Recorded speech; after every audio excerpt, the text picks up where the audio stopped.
I don't know anyone choosing to live their lives the way that I'm choosing to live my life. It's like everyone around me has made very, very different choices. And this week I started questioning if I should be living my life just a little more traditionally.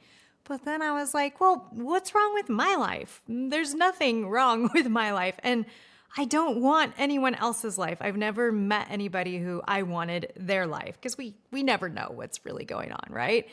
And I thrive in my life. And maybe you feel that way too. And it could be small things, like we are all definitely different and we are all living very different lives.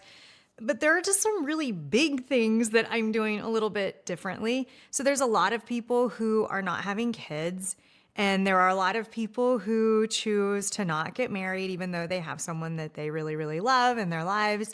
And there might be a lot of people who decide to never have a job and be an entrepreneur for their whole lives. And there might be a lot of people who really chafe at following the rules that society has made up, even though we are thankful for some of the rules, like how to drive down the street in the proper way. I'm very thankful for that rule. And there might be a lot of people who choose to live alone, and that could change. But for right now, that's what I'm choosing to do, and it feels really, really good. And then me and my amazing partner, we travel together and we do a lot of really cool things together. And who knows what the future will hold. But for right now, I haven't really met anybody who is doing all of those things that way. And so sometimes I just start to question, like, hey, maybe I should be a little bit more traditional, but we never want to should on ourselves. And one kind of cool thing about me is I allow myself to change my mind anytime that I want to about anything. I'm a very curious person, so I'm totally okay with being wrong about all of my choices and then having to start over like I did a couple years ago. I'm okay with that because what feels way worse is being stuck in a life that is designed by other people, meaning we look at other people and we're like, oh, they're doing that. I should do that. And we're all so incredibly different. There is no blueprint for how we're supposed to do this life. And when we try to follow someone else's blueprint, it starts to really not feel good. And there is a way to kind of grind and try really hard and achieve things. And then I think that there's a way to follow our intuition and figure things out for ourselves in a very, very different way than other people are doing it. And this video is about figuring out how do I know if I'm making the right decisions for myself. So I've decided to try something to test my intuition regarding my life choices for the next 90 days. And I invite you to try it with me. And don't worry, I love data. So I am going to let you know how I'm going to start following my intuition.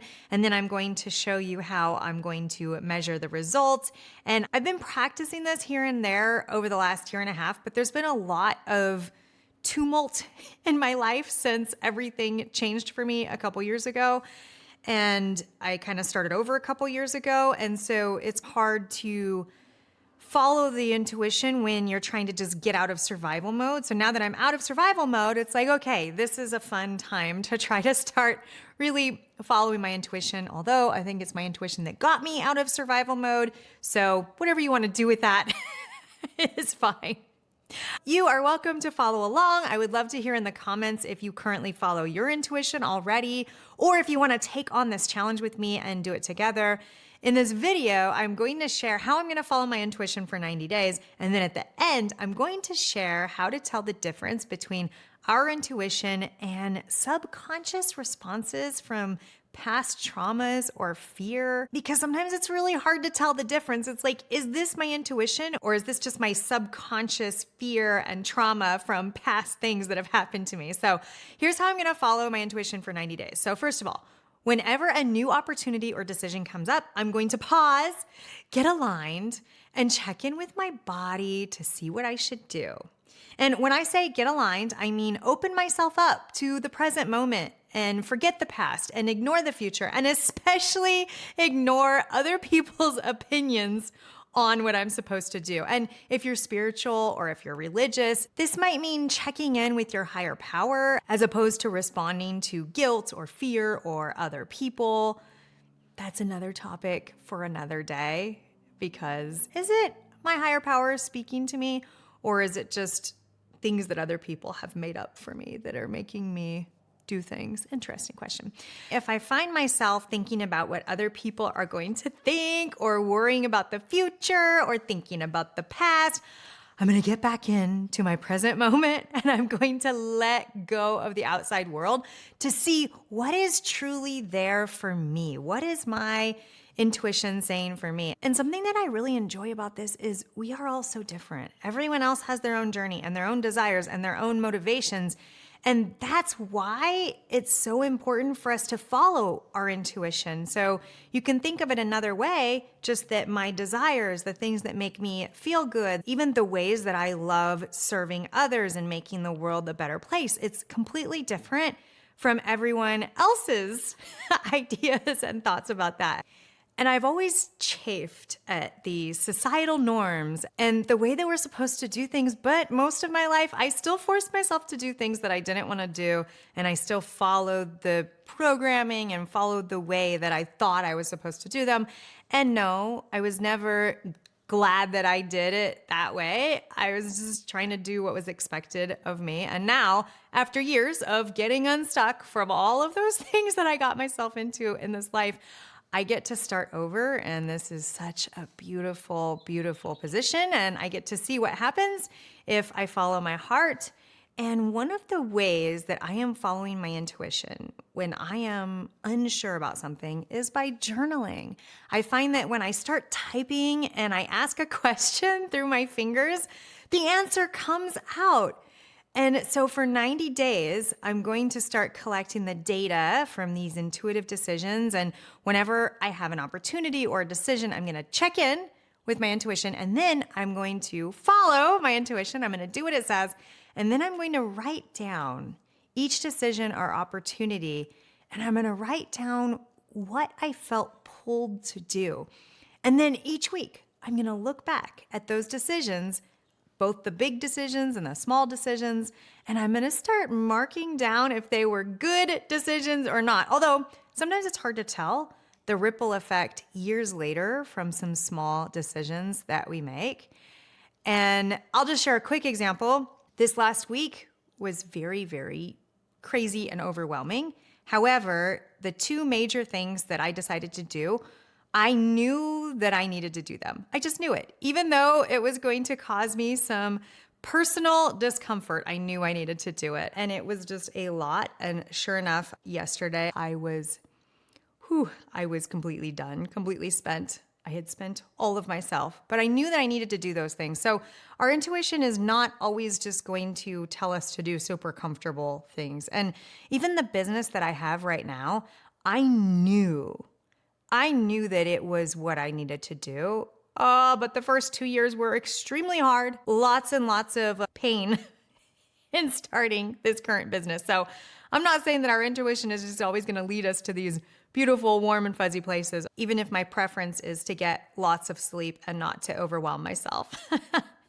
So I am going to be sharing on my Julie Rhino YouTube channel how it's going, and I hope you'll also come and check in the comments and let me know how it's going for you too. However, a big question I had while starting this intuition journey this time around is, how do I know if it's intuition or a subconscious response from a past trauma or fear? Here are 4 different ways to double check that it's your intuition guiding you instead of your fear stopping you. The first one is physical sensations. Intuition typically feels calm and centered and grounded in your body, and it has this lightness and this clarity, and it does not cause physical distress. So intuition does not cause physical distress. And trauma responses often come with heightened physical sensations like a racing heart, tightness in the chest, or a pit in your stomach.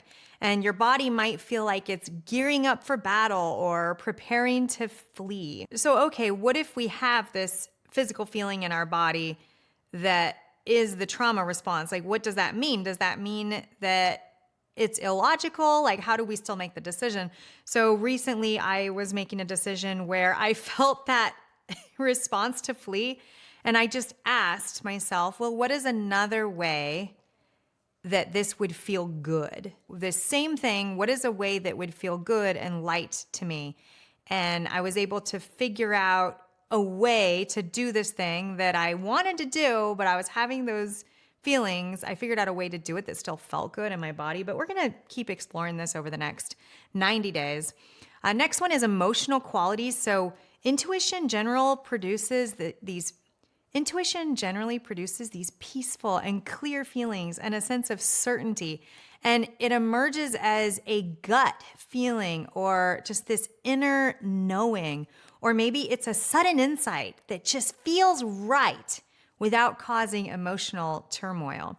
And trauma responses, they usually trigger anxiety, fear, panic, or overwhelming emotions that feel disproportionate to the situation. So these responses stem from past painful experiences rather than what's happening in this present reality. The third way to tell the difference is thought patterns. Intuition comes with a sense of, I know, without needing external validation. It's characterized by clarity and it often aligns with your values. But trauma responses involve obsessive thinking, doubt, and a need for dissection, fact-checking, or verification from others. You might find yourself saying, I feel like, rather than I know. And the fourth and final way to tell the difference is the quality of response. Intuition is generally curious and open. It's context appropriate and it encourages growth. So it's going to add you towards actions that align with your authentic self. And trauma responses appear kind of out of place or they're exaggerated given the current situation. And they tend to push you towards avoidance or withdrawal or defensive behavior. I'm gonna be navigating this myself as well because it's like, okay, what do we do when we have a trauma response? I don't think that means that we do the thing. So we're gonna keep figuring this out together, but I do have 6 practical things that you can do to differentiate between the intuition and a trauma response. So the first one is a body awareness check. Just pause and notice how your body feels. Is there ease or is there distress? And then ask yourself, does this feeling come from curiosity or fear? That's the second thing. And then the third thing is consider proportionality. Is the response proportionate to the situation? And fourth, examine the outcomes. Does the feeling lead towards growth or does it lead towards avoidance? And fifth, keep a journal. Track your reactions to identify the patterns and gain clarity. That's what I'm going to be doing and sharing with you guys on this channel.